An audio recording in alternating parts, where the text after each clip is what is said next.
In today's video, I'm going to teach you how to create a GA4 custom audience for Google Ads remarketing. Now, this process is quite straightforward and we're going to break it down into a few simple steps, ensuring that you can easily follow along and implement this on your own.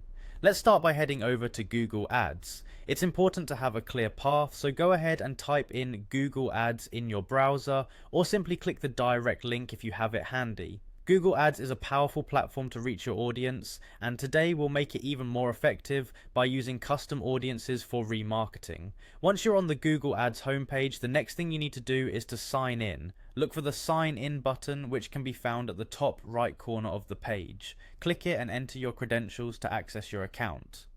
After successfully signing in, you'll land on the Google Ads homepage.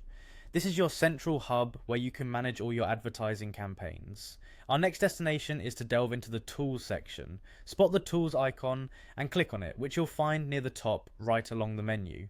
This Tools section is crucial because it holds the key to customizing your ad campaigns in various ways. Within the Tools menu, you'll need to locate and click on Shared Library. Shared Library is a hub within Google Ads that allows you to manage different sets of resources or assets across your account and is essential for our next steps. From the Shared Library, navigate to the Audience Manager. The Audience Manager is where you'll work some magic to define the types of audiences you want to reach with your Google Ads campaigns. Tap on it to proceed. Now, you're in the Audience Manager section, and what you want to do next is create a new audience. Look for the plus icon, which signifies adding something new.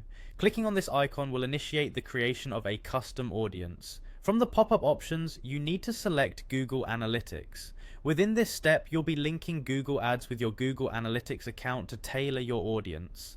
Once you've done that, the next obvious step is choosing the Google Analytics version.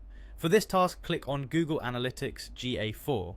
This selection confirms you're using the most recent version of Google Analytics, specifically GA4, which offers enhanced capabilities for tracking and understanding audiences across various platforms and devices. By doing so, you allow Google Ads to pull audience details from GA4, thus enabling you to create a custom audience for remarketing purposes. And there you have it. With these steps, you've successfully navigated through the process of setting up a GA4 custom audience for Google Ads remarketing, giving you more precision and effectiveness in targeting potential customers who have previously interacted with your business. Thanks for watching, and now you're all set to implement this in your campaigns. Happy marketing!